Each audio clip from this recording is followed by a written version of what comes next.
forward. Thank you so much. Thank you, sir. Good evening, everybody.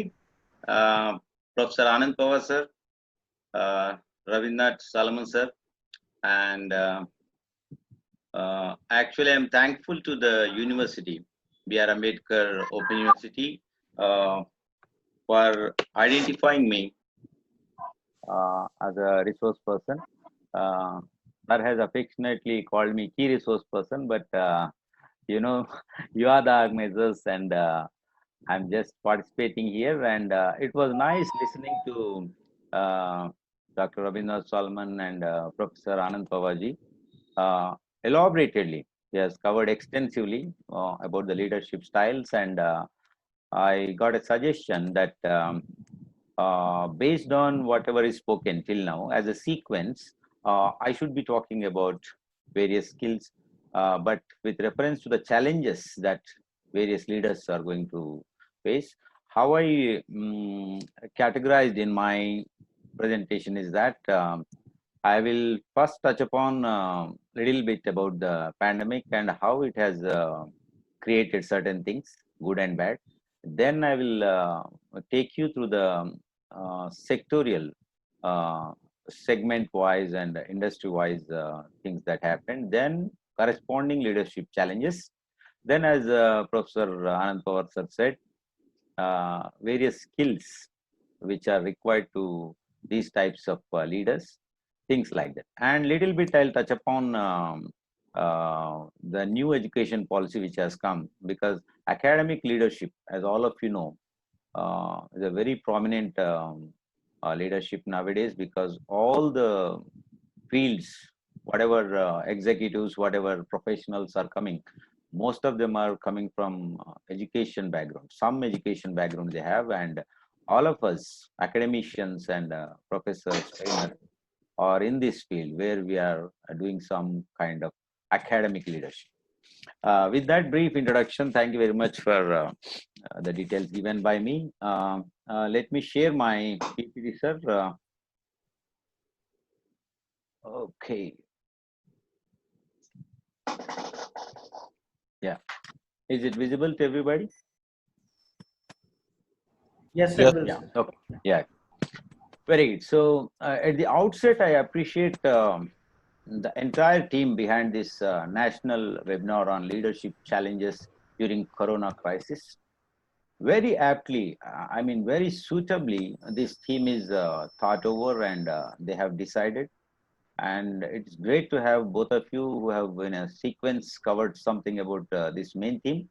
And as military people say, the general has covered major things. Now the major will cover the general things. That's what I can say about it, because very important topics are covered by you people already. Okay, straight away going into my job now. Shall I make it full screen? Better, I think. Yes. Yeah. Okay. Post-COVID-19 situation. Lockdown may be a limitation for some, but it's an unlimited opportunity for creative people. When I say creative, as all of you know, leaders, one of the qualities of leaders is to be creative also. Creative usage of time and energy for many, because some people started complaining that, you know, this lockdown, we don't know when it will be over, and suddenly things have changed, and some people couldn't adjust also. So from that situation, we are moving on. Post COVID-19 situation gave rise to changes in thinking patterns, emotional and behavioral traits. Some mic is on, sir. Salman sir, I think they have to. Yeah.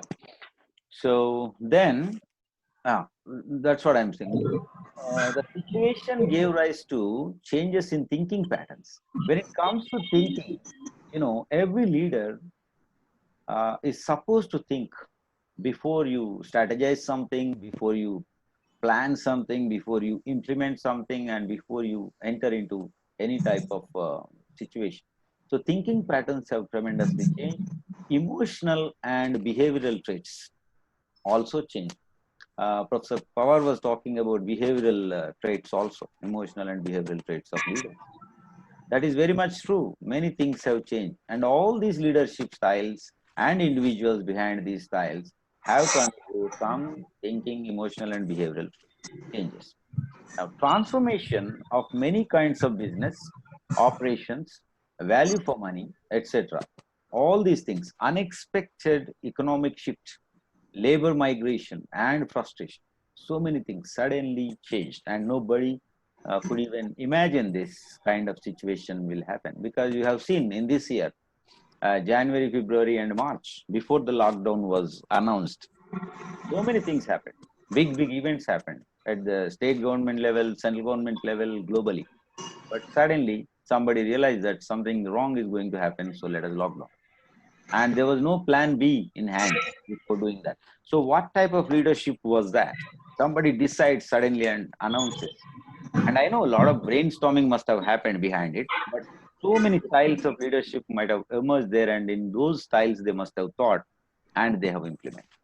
Okay, now it created multitasking and enough leadership challenges as well. This particular situation has created enough leadership challenges as well. Now, some thoughts in this crisis situation with reference to leadership and challenges, all of us are wondering what is happening actually? How do we adjust in the present and proceed further? What's the future? Are there jobs? Should we go for jobs? Particularly youth or professional course students are thinking, are there jobs? Or should we go for jobs? Or entrepreneurship is the alternative? These things are going on in the minds. And look at the visual right side. Objects in mirror are closer than they appear, because the back of mind, something is happening, the virus thing. But still, let's be positive and practical about this situation.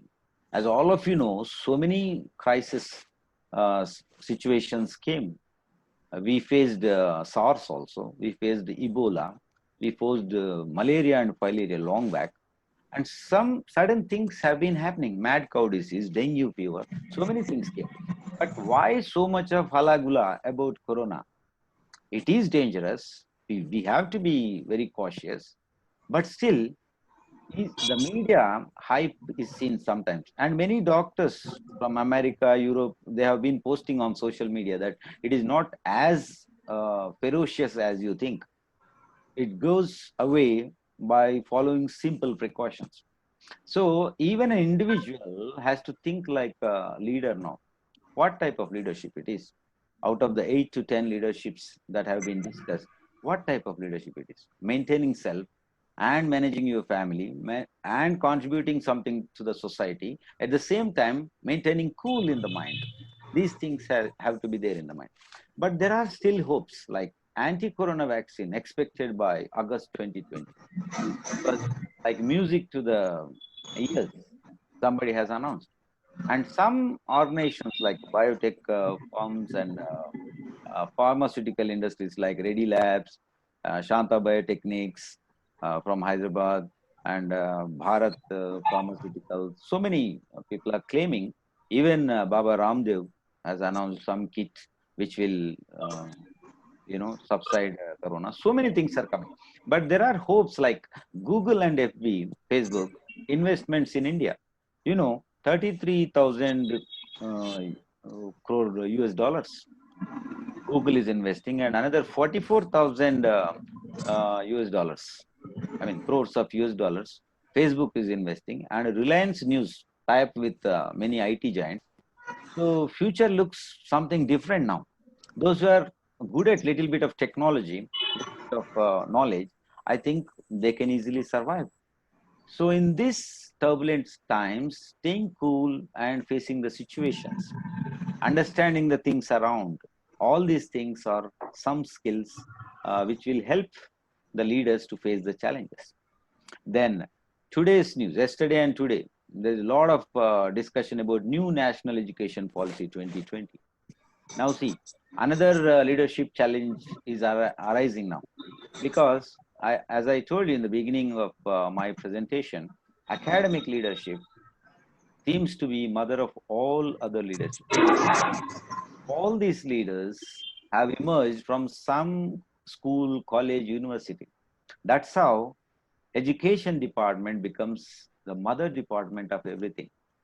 And those who are in education department automatically become academic leaders. And those who are in HOD position or dean, vice chancellors, or some administrative position, anyway, they are doing leadership. They're performing leadership. But academic leadership has to be specifically discussed. So with reference to national education policy also, I would like to uh, put forth certain points in front of you in this August gathering. I think nearly 150, it's amazing strength. 140, 50 participants are already online. And I appreciate again for your networking and for bringing all these people online. Very nice. So there is a bright future. That's what it seems to be now. Now, as I told you initially, uh, sectorial analysis and leadership challenges. I think the slide is blocked by some visual here, sir. Solomon, sir.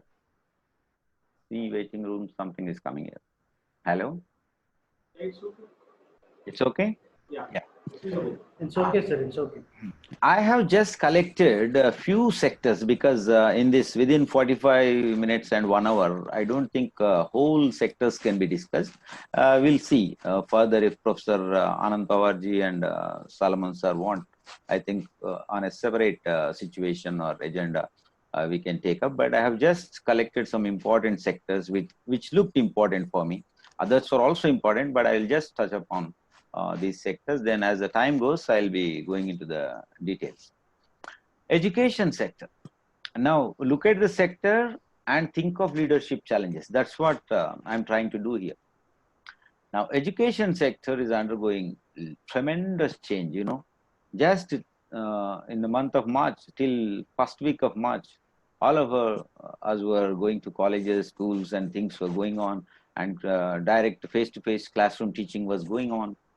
Things were fine, and suddenly lockdown announced. Then there was an academic leadership challenge: how to conduct classes, how to call my employees, for example, how to give them tasks, how to keep them in the premises for any work.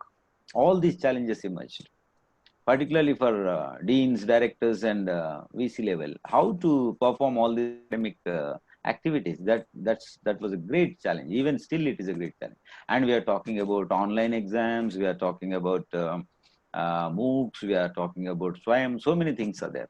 Okay, just to touch upon. So education sector, then health and pharma sector, we have seen a lot of things happening, and health workers are less and paramedics are less, and the kits are not sufficient, beds are not sufficient. So many things are happening, but still in this gathering, we have to appreciate the things done by health workers and health department of government and private also. Then pharma sector, you know, so many medicines. There was news that the prices of ordinary medicines like paracetamol and other things, they have just gone up. C, vitamin C and magnesium, calcium, all these necessary tablets, which are very much required now, they are in high, huge demand. So the price is somewhere. And are they able to supply whatever requirement is there at every hospital? Again, we are seeing that there is scarcity of oxygen cylinders, scarcity of medicines, so many things, you know. So now we have to think the impact on HR managers, training and development leaders, because that is one type of leadership. And we impact on finance managers and leaders, impact on marketing managers and leaders, then overall impact on academic leadership. With reference to these uh, enlisted sectors here, then I would like all of you to look at the right side, the various types of leaders, various departmental heads, what they are undergoing. Then coming back to sectors, food and beverages. Now you see most of the hotels, restaurants, malls, and big star hotels, they are not functioning the way they used to function before.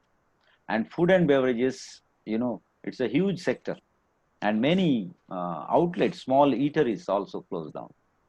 And what happens to the owners of these small outlets? Bigger ones, anyway, they will survive. But what about small ones? They have to manage that business. They have to pay the labor. They have to look at the raw materials, procurement, that huge supply chain, you know, everything gets affected. So behind the control of all these things, there are leaders. Which type of leaders? That we have to decide. Sometimes they can be autocratic, sometimes they can be democratic, they can be laissez-faire, or they can be charismatic or transactional. It can be anything. Keep in mind the styles of leadership, look at these sectors, and think of this impact, what is going to happen. Then it is easy, it becomes easy for all of us to look at future and what is going to happen. That's what I'm trying to say. Now, fourth sector, which I have enlisted here, is media and entertainment. You see, for example, movie Bahubali, 200 crores, 300 crores they spent on 1 and 2 Bahubali sequel. Now something else such great directors are trying to do. But what happened? Suddenly shooting stopped. All the heroes, heroines, those who have signed for huge amounts, they are just asked to sit at home because the risk is there. Now recently something started, but still it is not full swing. Now on OTT platforms, they are trying to do. And you know, uh, companies like Netflix are uploading nearly 400 hours of content, the finished product I'm talking about. 400 hours of video content is being made and uploaded. And that is more than how many movies? Just calculate. So that is a kind of amount. And behind that, you look at the location, the crew, technical staff, and so many other staff, editors and cameramen, all these, their transport. It's a huge industry. And that industry also is undergoing tremendous change now. And look at the leaders in this industry, those who are managing these artists, junior artists, those who are managing this technical stuff, the studios, the editing software engineers, sound engineers. So many employees are getting affected. Then how are they going to control these people or manage these people? That's a leadership challenge. Then agriculture sector, as all of you know, seasonal crops. Sometimes they're okay, sometimes they're not okay. And we listen to the news of poor farmers' suicides. Government tries to do something. Then semi-government organizations, NGOs, or some philanthropists, everybody is trying to do something. All these people, those who are trying to do something, have some leadership quality in them. And which type of leaders are they? I just want to ask you this question because time and again I'm reminded of which type of leadership and how are they going to face this challenge. That's why I'm just discussing it. Then look at banking, insurance, and financial services. Recently, a call came to my friend. Sir, are you looking for a loan? Then he said, how much can you pay? He said, how much you want, sir? I think before I die, some 2-3 crore rupees are required for me. Can you send it? Sir, it is pre-approved if you want to take it. Then the question comes, who approved? What is pre-approved? From somewhere, they collect the number of consumers and they keep calling. Then somebody says, sir, do you want a credit card? Then somebody was joking. Vaya, in lockdown period, I can't even go out. And where do I go and shop? And what is the use of your credit card? I think recently my friend wrote something very nice, some article recently on credit system and banking and all what is happening. So that's oh, what happened on the screen? Something appears here. Hello. Yeah, I think some hacking is taking Yeah, place. may I request the participants to please follow the etiquette in the webinar? Kindly refrain from doing this, please. Thank you. But the screen is not controlled by them, na, sir. We are. No, you are the host, sir. You are the host. Kalyana Chakravarthi, sir. Yes, sir. Sir, good evening, sir. Good afternoon, sir. I am Hariprasad. You Sir. please stop the annotate. You can stop the annotate also. Annotate. Yes. Annotate. Yeah, You stop please, annotate. you go to screen share. Okay. That nearby some another setting is there, na? Three Please dots. click that. You can find And dots. stop annotate. You can find annotation. Unmute annotation. It's not. Then this Yes. type of disturbance we will may not. Yeah. Correct. Eraser. Okay, na sir? Thank you so much, sir. Thank you, sir. Thank you. Hari Prasad, sir. Thank you so much. Thank you, sir. This type of disturbance Yes. we will Yeah. not. Okay, na? Great, sir. Okay. Thank you so much. Thank you, sir. Thank you very much. Another thing, Dr. Kalyana Chakravarthi, sir. Sir, I have made you the host. You have all the controls in your hand. very nice, sir. Very nice. But still, I may need your help, sir. We are there, sir. Okay, We are no there. Because I'm focusing more on this discussion. Yeah, and yes, sir. points. We are there. We are there, sir. Please Because as continue. per the instructions of Professor Anand Pawarji, I have done something here, so I have to share it, sir. Yes, I sir, need sure. some time, so I'll focus on this. Okay. So coming back to this honorable banking, insurance, and financial services, because the whole world is running on vitamin M, So some funny calls coming. Sir, you want to purchase a vehicle. Sir, you want to take a loan. Sir, you want this, you want that. And people are just getting irritated. Sir, some people do not have jobs and some people are getting half salary and some banks are asking us to pay something or you want a loan. And how are we going to repay this? So here also self-management again, individually, everybody is a leader, you see. You have to lead your family. You have to lead yourself. The transformational leadership sir was talking about. We need to transform in such a way that all these disturbances shouldn't hamper our progress. But temporarily, some hampering is going on, but I think soon it will go away. So the banking, insurance, and financial services stakeholders should think that before calling a customer, why can't they make a small survey, like whether this person really needs it or not? Just by connecting the numbers, taking from somewhere, some data, and giving it to marketing executives. Poor kids, there will be some intermediate or degree girls and boys, they'll be calling, sir, we have loans, sir, we have plots, sir, we have this, sir, we have insurance, sir, we have credit cards, sir. They are not properly educated. I think behind that, the leadership, whichever style of leadership they have, maybe transactional or whatever type of leadership, they should train them properly. So that there is a tremendous need of this training and development leaders here, or learning and development leadership. I think universities have a lot of outlets nowadays. I mean, a lot of departments specially dedicated to training and development, or in their MBA curriculum or engineering or otherwise also. Some skills have to be taught to these people before they enter into jobs. And after getting onto the jobs also, there should be some special training. And in this crisis situation, thanks to online teaching and training, that can be done. Okay, moving on to textiles and apparels. Now look at the raw material production, the handloom weavers. In our area also, Telangana region also, a lot of handloom hand weavers are there. What is happening to their lives? Who is buying their products? How is the transportation is happening? And how are they going to survive? So behind every industry, some individuals are there. And of course, wherever there are individuals, there are teams and there are leaders also. And apparels market is another huge sector. Behind that, what type of leadership? Is it financial leaders playing a vital role, or marketing managers finding out what ways to do and how effective we can be in this situation? So these are the links to challenges, leadership challenges. Then automobile sector. Big companies like Jeep, for example, from Europe or America, from somewhere, it launches something. Then BMW, so many big players. And there is a competition between these foreign brands and Indian brands, Indian branded like Mahindra, Tata, and all these things.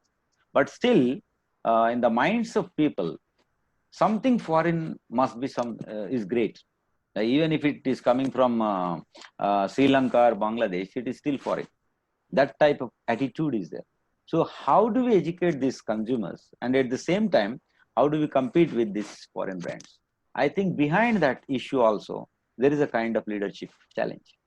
How are we going to address this? Then look at oil and gas, another huge industry sector. Now, you know the situation in the Gulf. And all over the world, there was news in the social media, thousands of oil tankers were stranded in the ocean, just like that, near Iraq, Iran, Kuwait, Saudi, you name it, all these OPEC countries. They filled the barrels and they put it on the big steamers, and they have entered the oceans, but because of lockdown, everything stopped and barrel prices went tremendously down, and that affected the economy of these oil producing countries. And India is a huge what do you call importer of this oil and gas. Though we have our own indigenous resources like oil and gas, ONGC and such organizations are doing, but the processing of oil, I mean the treatment of oil and purification, it is costing too much. And you know, this taxation also, central and state taxation. Somebody was sending messages recently, it was viral, that state government taxes this much on every liter of petrol, and central government price is this much, and the customer is actually paying this much. So many things, but who cares? When I happened to visit Europe in 2018, August 2018, I was surprised to see the way they maintain the cities and the way the discipline is maintained in the traffic and the way oil is sold. You see, sometimes there is no person to sell. People are just going, keeping money there and taking it.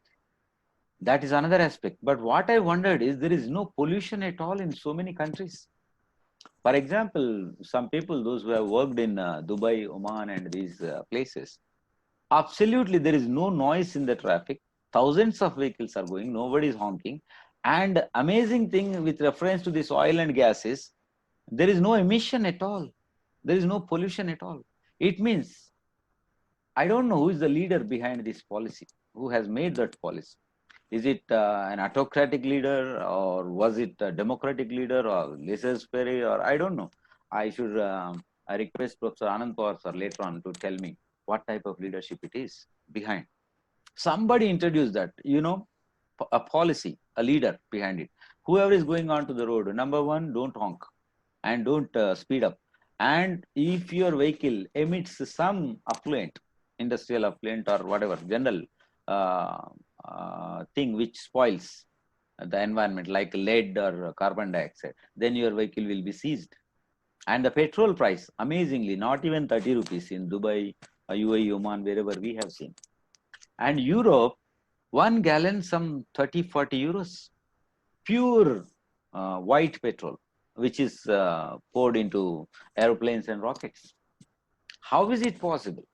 In our country, we pay 7 to 80 rupees. And what color of petrol and how much pollution is it creating? So who is thinking about all these things? And public health is very much important. How small countries can take care of individuals and public health so well, and why can't we? In this August gathering, I just like to sensitize that which type of leadership should we adopt to take care of all these things across the industries. That is a thing I would like to request all of you to think and respond at the end. If you are getting some questions, please keep typing in the chat window. At the end, I think Solomon sir or anybody can ask one by one so that we can cover. Okay, automobiles, oil and gas. So these are some sectors I was thinking. Now look at impact on HR managers, training and development leaders, finance managers or financial leaders, and impact on marketing managers, marketing leaders, and overall impact on academic leadership. Because we produce every departmental head who is now in some position in the country, academicians produce. And to make these courses practical and to give them some internship or projects and all, I think tremendous responsibility, academic leadership challenge is there for all of us. Let's move on. Yeah. When it comes to education, again, all of us know this e-learning, MOOCs, Swayam portal. Some faculty members are sweating out making their own videos. And I think our BRAOU also has a production center, media center, and Mana TV. So a lot of people are trying to do. But again, it comes to some academic leadership challenge. Behind all these activities, there are academic leaders. e-learning, MOOC, SWAYAM, and skill development, PMKY, Task of Telangana.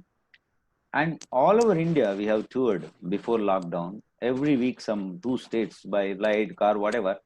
And we have seen that something is happening in skill development area. I heard 1500 crores budget was sanctioned in the last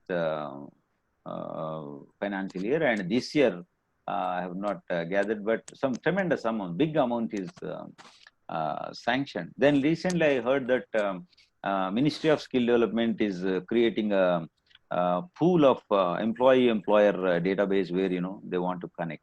And a task also in Telangana it is happening, but in Telangana area, in so many districts and universities, I have gone. I have gone to Nalgonda, I have gone to Nizamabad, I have gone to Karimnagar, Warangal. Whatever university or whatever academic institution, very less skill development activities are happening. I have always been feeling about this because belonging to this region as a son of the soil, if we want to do something also, I have never seen the positive response for skill development. I'm so badly feeling about it. And I just wanted to share it because the only idea is let us do something for the regional development also. Though there are resources, though there are trainers, though there are faculty, everything, but in terms of skill development, I don't even know whether there is a monitoring authority. For the last 5 to 10 years, I have been talking about it. Those who know me before, they understand this topic I have been talking. There should be a monitoring on skill development and implementation at colleges, schools, and universities. And I was thinking of a theme like rebuilding Telangana with reference to skill development. The role of skill development in rebuilding Telangana. This is a theme I have in mind. I don't know if Pawar sir or somebody want to take it up later. We'll see. Then it comes to research publications, Scopus Emerald indexed publications, journals. I don't know. Again, another tremendous leadership challenge here for academicians and everybody.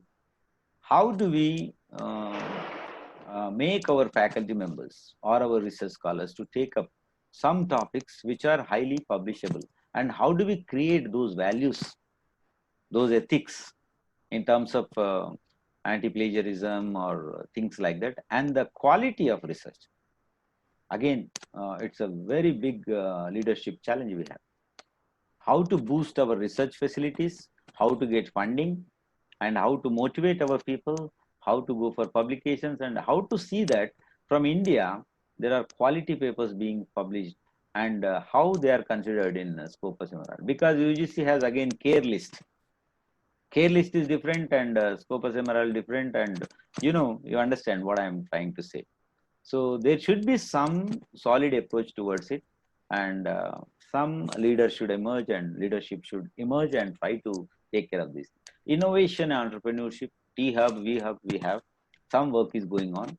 But how many patents per year are we going to file? IPR comes there, intellectual property rights. That is a big area again. Each research scholar, each academician, each entrepreneur, each industrialist, everybody should know about that. Wherever there is innovation and entrepreneurship and some research is going on, IPR is also there. So another leadership challenge. How many are aware of these IPR activities? How many patents state-wise are filed, and how many are awarded for each university, each department? Just think about it. Then yesterday and today, we are hearing a lot of news about national education policy. It was draft policy was out declared last year, and now a lot of amendments 2020. Then think of university ranking. Suppose our university ranking, okay, I'm not fully aware of the numbers given, but numbers are different. But as people who are working in the universities and all, and I am also visiting faculty for so many institutions, and I was with the Ministry of HRD for some time, and I happened to visit some organizations, universities, interacted with VCs, and I sat through BOS members meetings, and some proposals are written. So many things are done.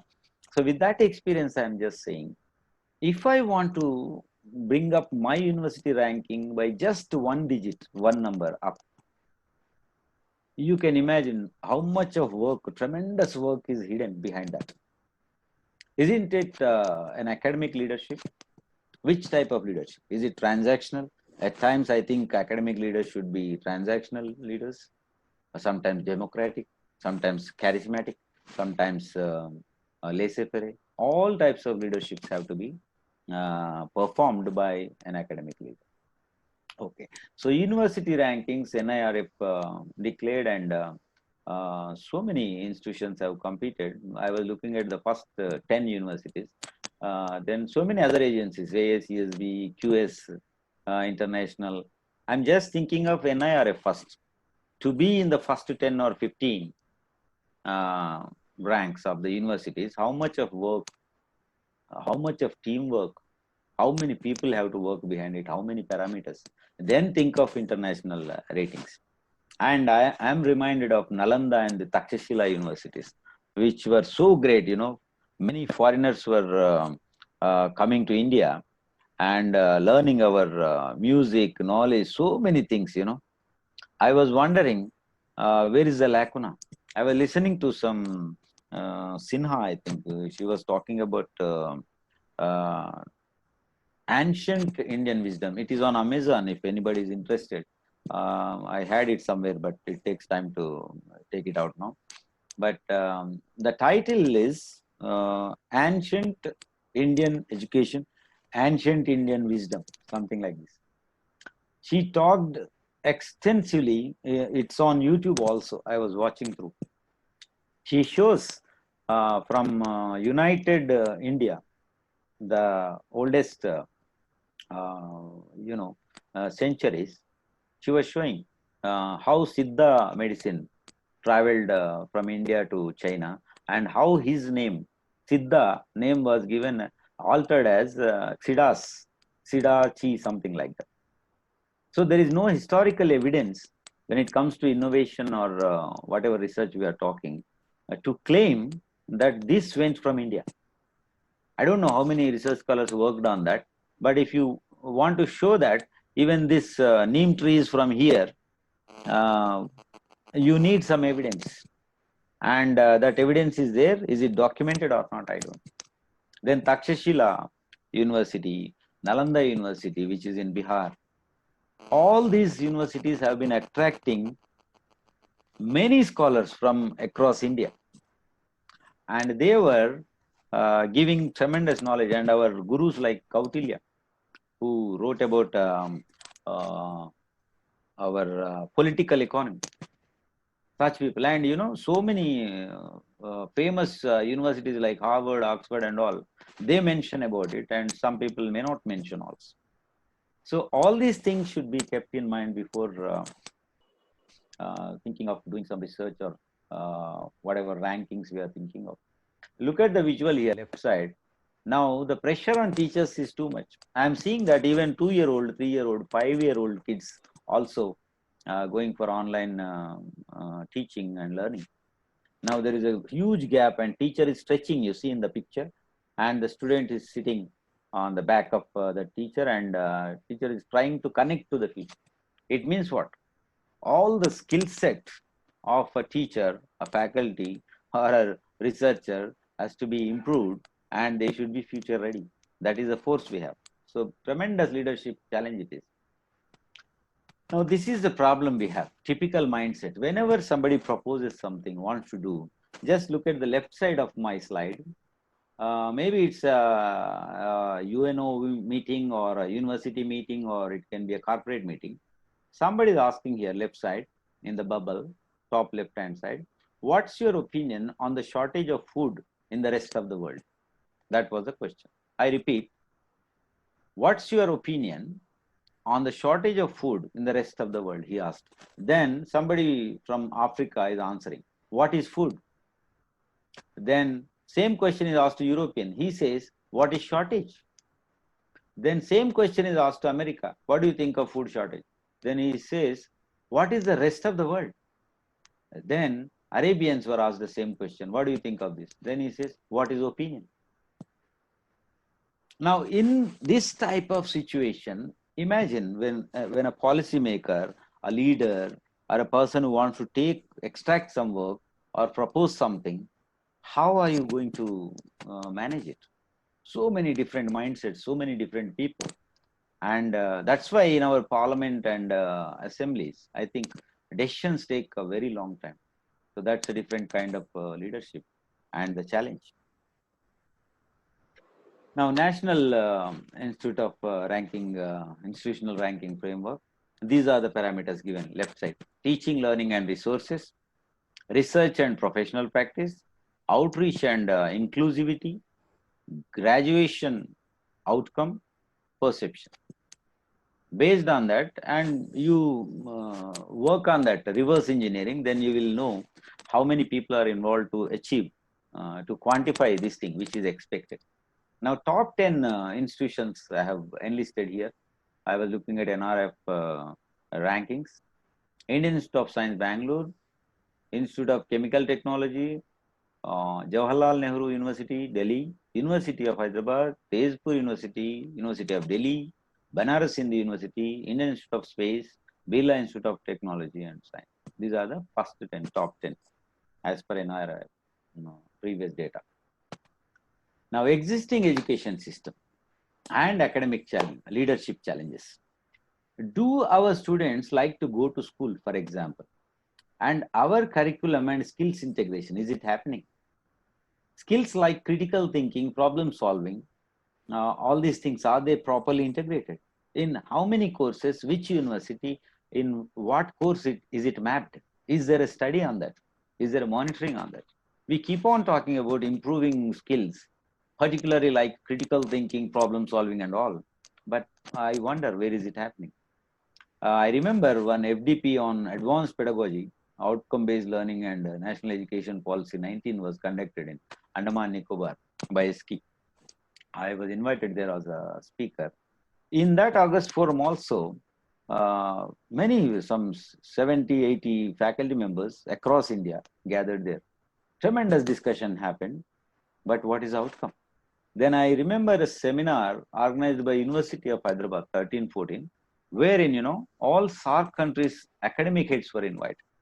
Then I made a proposal like skill development should be like this, and across SAARC countries it should be like this. We have common problems, we have common this, but nothing happened. And need-based courses like MA or MSc in soft skills, life skills. Is there a university which is offering MA or MSc in soft skills or life skills in India? When the objective of universities is to start something new and to identify new markets and the new needs of the people, I don't understand. We have MA English, we have MA History, we have MA Psychology, we have MA Philosophy, Tamil, Telugu, so many, but not MA or MSc in soft skills or life skills. But we need skillful people. I don't know how is it going to happen. And our MA English, it is filled with literature, and some EFLU like universities, thankfully, they have MA ELT and some other special branches.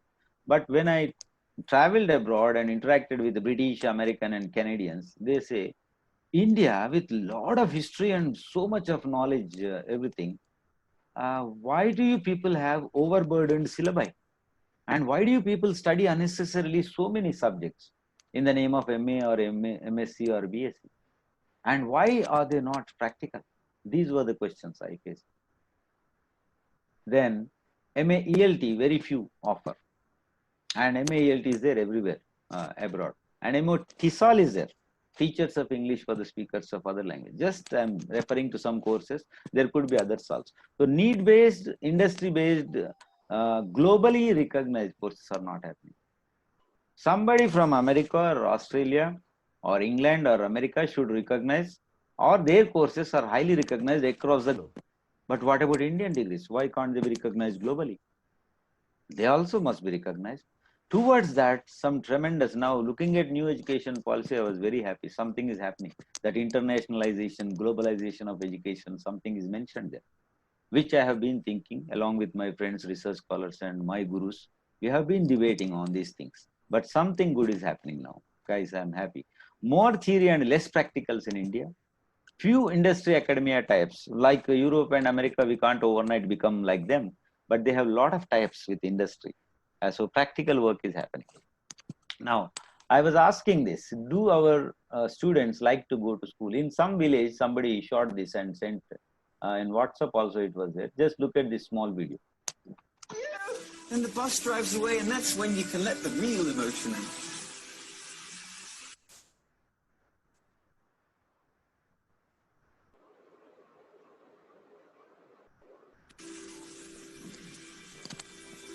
I was 10 times worse than this. I was a blubbery mess the very first time.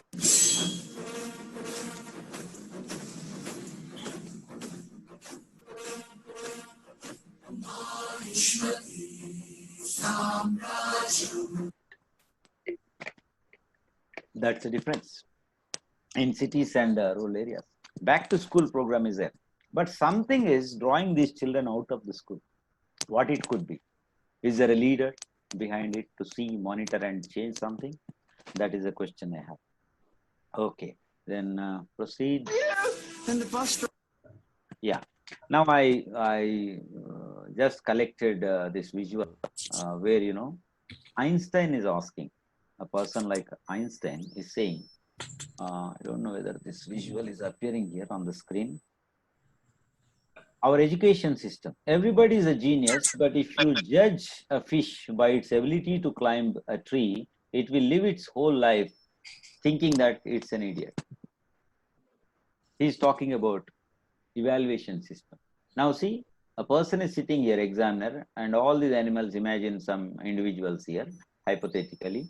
Then he's saying, for a fair selection, everybody has to take the same exam. Please climb that tree. The task, the exam is climbing the tree.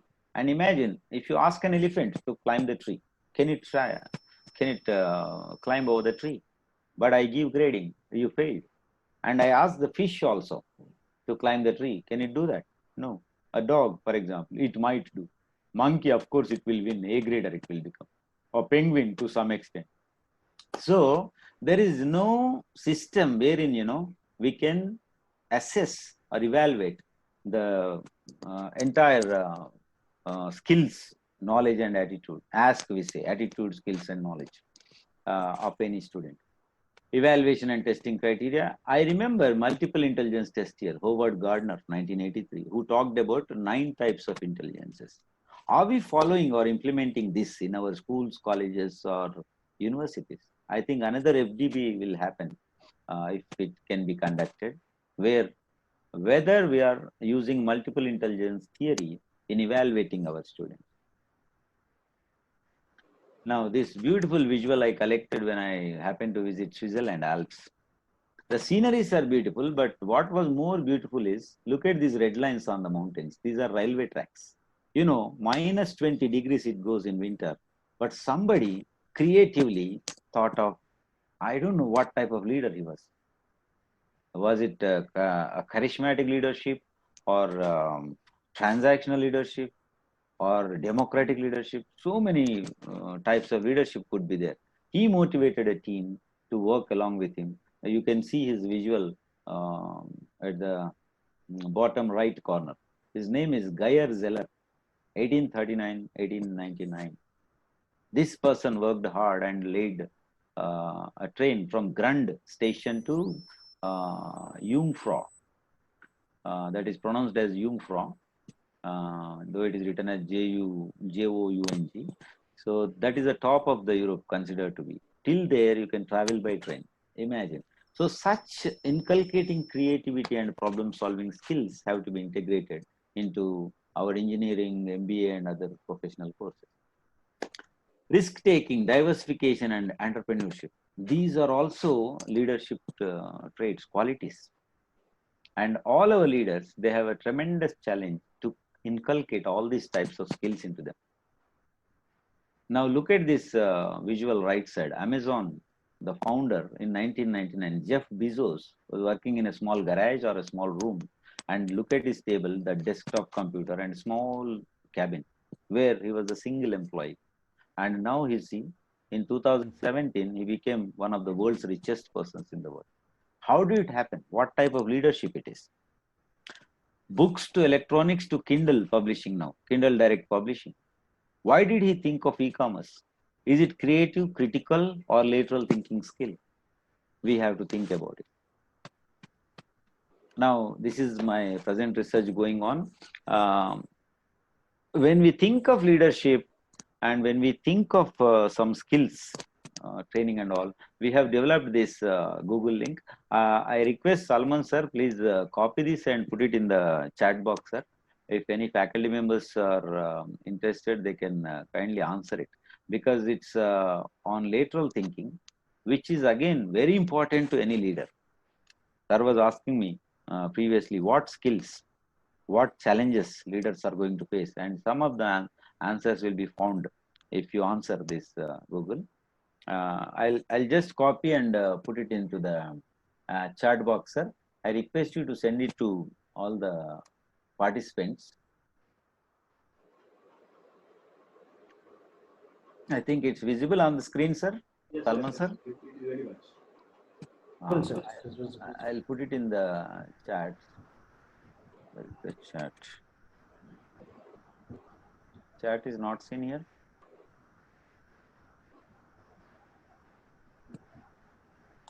Sir, the chat. You click on the chat box, sir. Click on the chat down below. I think here, Yeah.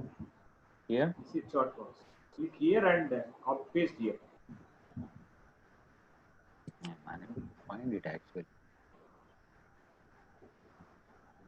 You see short box. It's in the down right. 3 dots are there. Right Yeah. down. Yeah, more. You can see more. You tap on that. Yes. Yeah. Okay. Yeah. There you will find chat. So you can paste there. Wow. No, there's no chat here.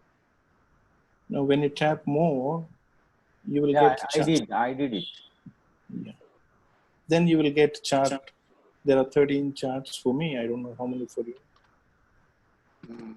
I have to go back to video and check. Okay, so I'll copy it anyway. If Salman sir can do from that side or anybody, Yes, sir. I will try, sir. I will try, sir. just copy that link and put it in the chat box. Yes, sir. And I request all the faculty, those who are interested in this skills and leadership and challenges, they can answer it. And only faculty and research scholars are supposed to do that. Okay. Sir, Kalyana Chakravarthi, sir. Yes, sir. You can do only, sir. Why? Because Yes, you are the host. You can only do that one. That's what I'm trying to do, but So, one minute, I'll try once again. I think I came out of the grid, that's why. Sir, we can do it. We can take the screenshot and then we can place the same thing into the chat. Okay, okay, ma'am. Thank you. Screenshot with that context. better. You do that one. Okay. Right. Let's proceed. And one more request I have. Based on this new education policy, I think this e-learning is also going to be very prominent. So another technical leadership is emerging. All the faculty members have to upgrade, research scholars, students, everybody, because more and more e-learning activities are going to happen. So I request, kindly update your LinkedIn profiles, connect to each other. This is, see, gone are the days of hard work. Now it is network and smart work, only two. So update LinkedIn profiles, connect to each other, write about each other's work, or recommend each other's. Do something in this, because worldwide many professionals are looking at what work is going on in India now, because now this new education policy also talking about global things. I think we should have a separate discussion on that, Pawar sir and Solomon sir. So let's proceed. Now, sir was talking, Professor Anand Pawarji was talking about styles of leadership. So there is a philosophy behind it. Philosophy is nothing but the way we think of skills, integration and application, then evaluation. Skills integration, skills application, and skills evaluation. That's where philosophy comes into picture. Styles of leadership and skills required to face challenges. For example, autocratic leadership as all of you are well aware, sir was also talking about self-opinion and no input from others. Now, in this type of leadership, there is a challenge. A person who is not going to listen to anybody's opinion cannot survive in that position for long. Am I right? So what I request such type of leaders is to be people-oriented. Try to be people-oriented. If you are not, anyway, you will be called autocratic leader. So that is a skill and that is a challenge behind it. When it comes to bureaucratic, you see, collaboration, sharing of ideas, that is linked to democratic also. But these people believe in higher ups and want to be in powerhouses. Some order is missing here, but I'll just explain to you. Bureaucratic people actually they believe in higher ups and want to be in powerhouses. It is here. So, what type of skills they have?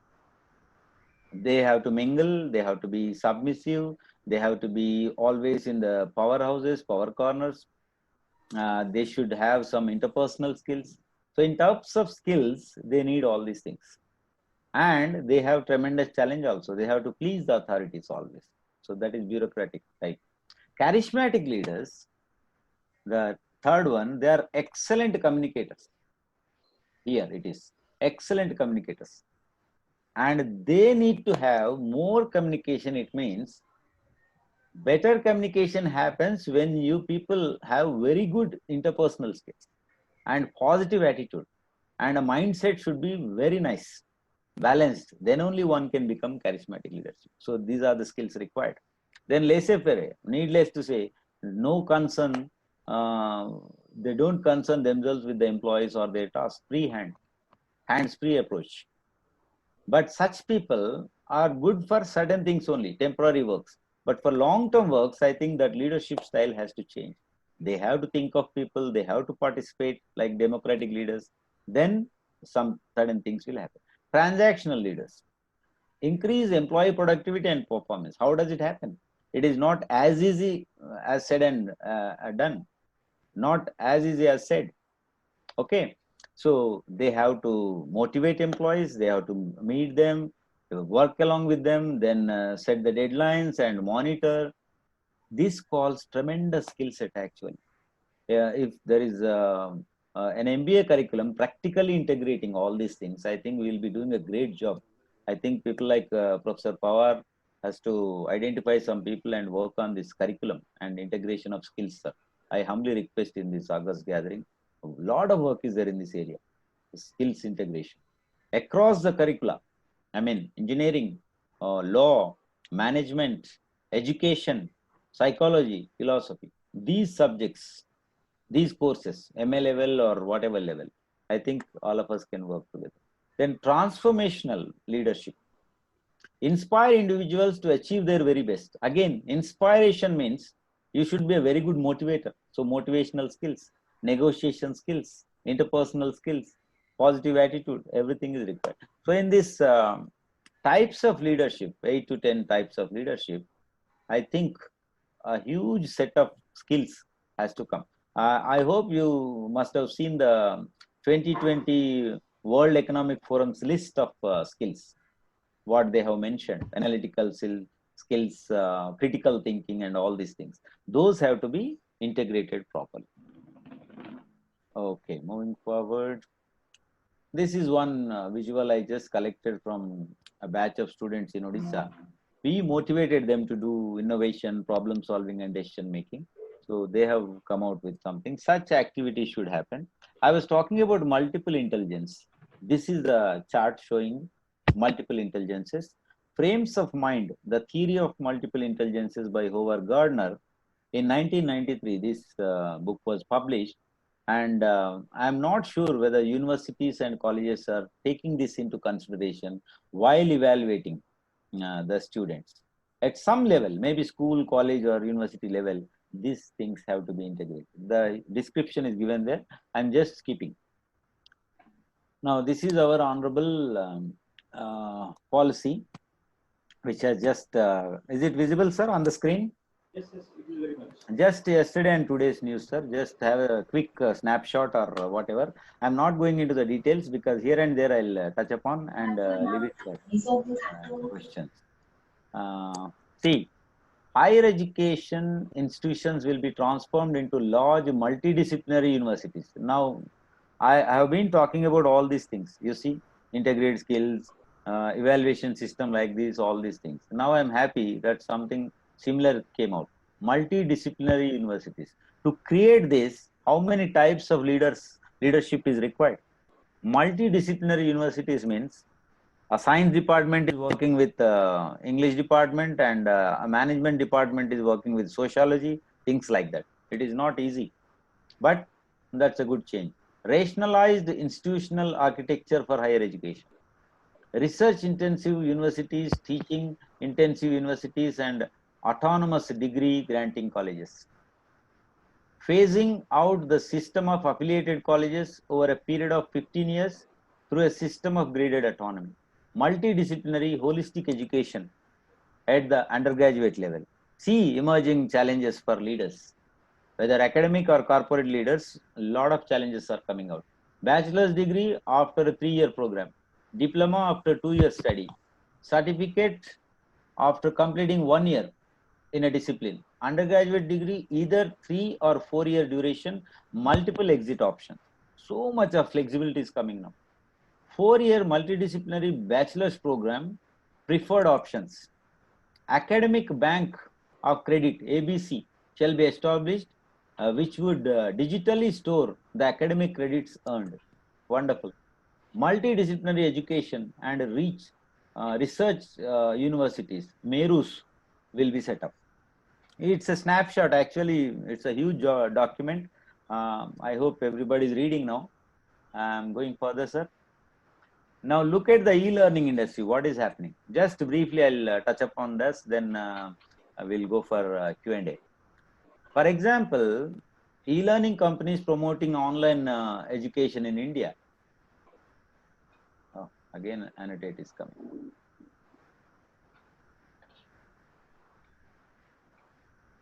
Okay. BYJU'S learning app, EduTech online tutoring company, founded by Baiju Ravindran, Bangalore, 2011. Net worth 5.4 billion US dollars by March 2019. Revenue 520 crores. It means simply $750 million or 67 million euros. One company is making e-learning. Khan's Academy, supposed to be Salman Khan's investment, is there. Non-profit edu organization it is called, non-profit. But look at the profit there. E-learning service with online tools to educate students. Revenue 44%, 823 million USD in 2016.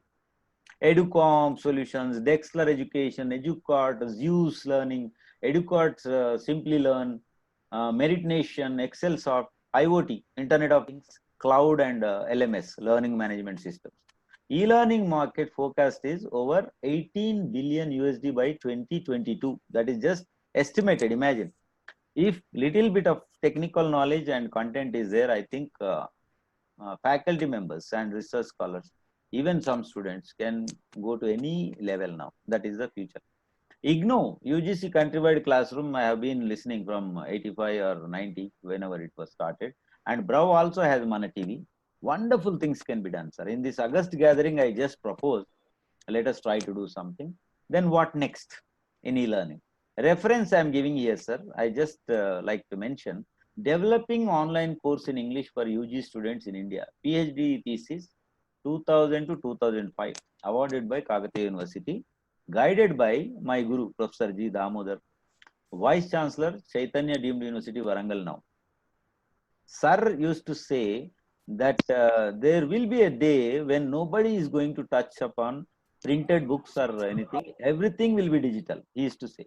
And I'm glad to share that whatever we predicted 20 years ago, that is a pure reality now. But there is one wonder. The online education market could have been generated and supported by Indian universities 20 years ago.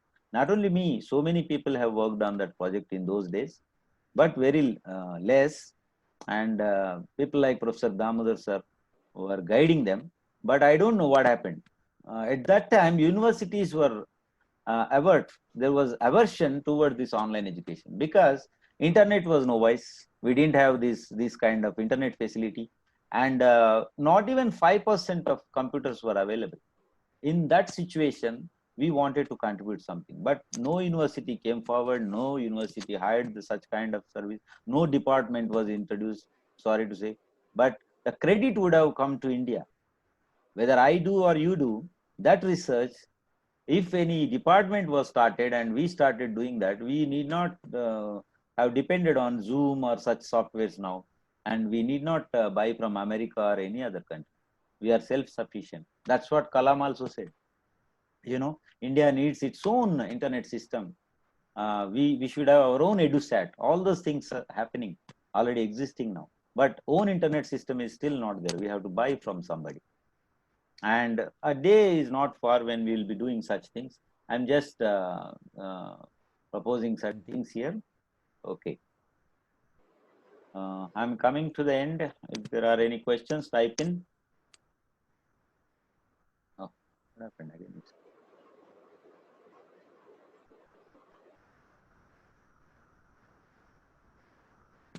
Yes. Health and pharma, already I told you some segments I'll touch. Medicines, kits, beds, ambulances, doctors, paramedics, vaccine development, clinical tests, that is the situation now. But a tremendous leadership challenge it is, you know, taking care of all these patients at hospitals and ambulance service, medicines availability, doctors coordination, you know, hospital management degrees are also there. That's what I'm saying. So tremendous leadership challenges. And in this pandemic, I think leaders are required and they have challenges, but challenges make you better. Yeah. Textiles and apparels, production, raw materials, labor and marketing. I just visited some places like Ellora in Maharashtra, India, and I happened to see these Paithani sarees. You know, beautiful architecture and beautiful designs. Even with machinery, it is not possible.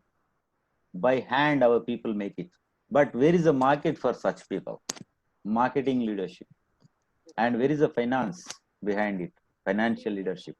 All these are challenges, you know, how to make them marketable across the globe. All these things I was thinking. So, but post-COVID effect, you see, it is shown on textile market. Already somebody is claiming that this shirt kills 99% of the COVID-19 virus, for example.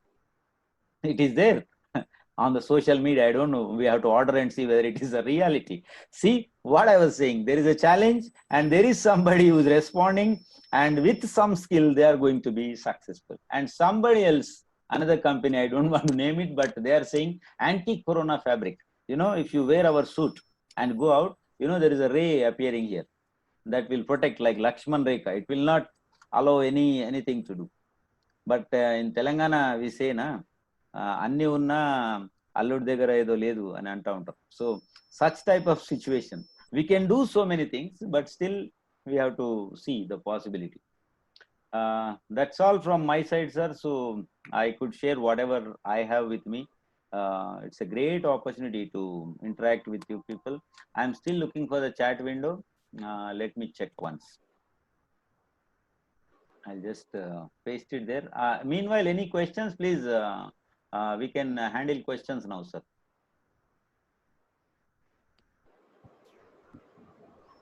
I request the participants to ask any questions in case you have got any clarifications to be received from Dr. Kalyana Chakravarthi. You can do so now, please.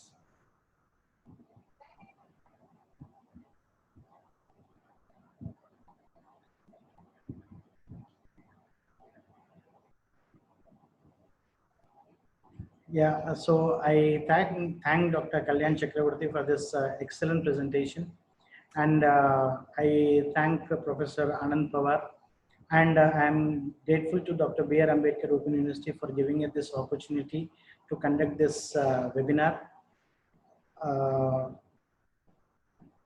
I will be failing in my duty if I do not mention the technical support provided to me by Mr. Yashwant. Mr. Yashwant has been the backbone of this webinar, and he has been through thick and thin with us And if it was not for him, we would not have seen or made this success. I thank each and every participant for actively participating in this webinar. In case you have got any questions, please ask the questions now. Otherwise, we will end this webinar. At least we'll take one or two questions, sir, because Yes, we'll may I not be doing request one justice of, otherwise. yeah, may I request? Sir, one more thing. I have just typed it into the chat box, the link which I have just mentioned. Yes, sir, Kindly, yes, sir. I request everybody to copy it down and try to answer, sir, because it gives us Dr. some Kalyana further Chakravarthi, research. sir. Yes, ma'am. Yes, ma'am. This is Madhuri here. I am from Ambedkar Open University. Yes, ma'am. Glad that you have made a lot of observations regarding this. Yes, and I have a few observations, what I feel like when it comes to skill sets. Yes, ma'am. We can't have ELT is a separate stream altogether. As you know, we are all students of Damodar, sir. Yes, ma'am. When it comes to skill set MA, like for example, we speak on MA dictionary, which is highly Yes. impossible in India, right? We can't do MA dictionary, that means, kind of lexical, MA lexical literature, something like that. Same thing happens even with our skill sets also. Okay. Maybe this new education policy may be able to accommodate certain kind of skill sets, but multidisciplinary approach is the only way. Though in spite of all 20 years of our education system has been following the same old, we can call it as, because now the new thing is going to come inside. Yes. I strongly support what you are trying to tell in different sectors when it comes to multidisciplinary or even in the linguistics place. I support your argument. There is one thing. Second is, all the time we are speaking about the leadership, but how balanced the leadership is. For example, in the pandemic, in the first lockdown period, we never expected like unorganized sectors. They just came out and they went on as workers and migrants, which we never expected, like people will be coming out, right? So this is not an expected problem. Yes. What kind of policy that we might have taken, and what kind of we might have avoided the deaths, we might have avoided that long kind of walks by the migrants and the workers whom we thought like they're not beggars, they are migrants. Yes. In the unorganized sector. So this logistics, practical strategy, and this all should be taken into consideration. You are showing that it is constructed 18,000 something like that. It's very important for us to understand, like, leadership needs a vision. చిన్న డబ్బా తెచ్చినాను, చిన్న డబ్బా తెస్తే waste. 10 చెంచాలు వేసినా కూడా తెల్లగానే ఉంటుంది, చాయ్ taste. Somebody's mic is yes.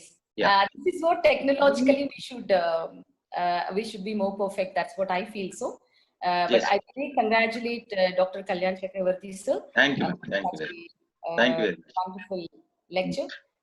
But yes, ma'am. Complete, ma'am. I'll you are saying something. Yeah. This is what my take is about. Thank Yes. you. Thank you so much, Dr. Madhuri Garu. But MA ELT, why I mentioned is in UK and US, certain universities are offering this MA ELT. I think EFLU is also offering. But what is happening for our traditional MA English, madam, in that it is filled with literature, as you know, and there is one paper on phonetics, one paper on ELT, and another one linguistics. We are going with a package, but when you go to international recruitment, I have visited Turkey, Maldives, and all these places, Middle East also. When I interacted with British and American, what they said, we have just 1 year MA in ELT or 14 months MA TESOL. Why can't you people think? I said, it's a vast country and so many decision makers. And this, I'm glad with this new education policy, at least there is a scope to say, it is in draft now available. At least we can start doing something. And we can't bring back those glorious Takshashila University days. But we are proceeding towards that. I'm glad about it. And regarding leadership, you asked this sudden unexpected, I know. But madam, in December 2019 itself, there were indications of this corona. And January, February, lot of programs. You see, Trump visited. in February. So many programs done, and in Rajasthan something, Gujarat something, everywhere something was happening, and without any clue. I thought somewhere World Health Organization or UNO or UNESCO, our people, somebody could have done something in that regard. I'm not being specific about it, but hypothetically, I think something could have been done. That is the idea. And TESOL is not at all offered, ma'am. It is only by British University, and we have more syllabus. We study more than that. We can simply do that. Open universities like BRAOU at least can start something about soft skills, life skills diploma, or this ESP, something like that. I'm very much interested, but we'll take it up later. Yeah, any other question, please? Thank you so much, ma'am. Salman, sir. Okay, thank you. I thank all the participants for actively participating in this webinar. And we have received your feedback, and depending upon the area of interest, because we have asked a question in the feedback form on what kind of theme would you like your webinar to be, the next webinar to be. We will definitely work out the next webinar and then get back to all of you. Thank you, everybody. I thank Dr. Kalyana Chakravarthi. I thank Dr. Professor Anand Pawar, and I also thank Mr. Yashwant for giving us the much needed technical support. Thank you so much for BR Ambedkar University, Professor Anand Pawar Garu, Salman sir, and all the technical team, and for attending this webinar patiently without making us patients. Thank you so much. Thank you, everybody. Thanks for the. Thank you, sir. Thank you, Dr. Ambedkar University and all the resource persons. Thank you, sir. Good day. Thank you, sir. Sir, thank you, sir. Welcome. Sir, good evening, sir. Thank you. This is Sarita. Yes, ma'am. Sir, thank you. Thank you for wonderful session. Thank I you, ma'am. request Ravindranath sir to not to close session immediately because feedback form link is active. Yes, madam. We are So not that closing. all the Yeah, we are keeping it open, madam. We are not closing it. Thank you, sir. Thank you. So, shall I take leave, sir, with your permission, everybody? Thank you so much, sir. Thank you. Thank you, Pawar sir, and thanks to you, sir, and everybody. Thank you, sir. Have a nice day.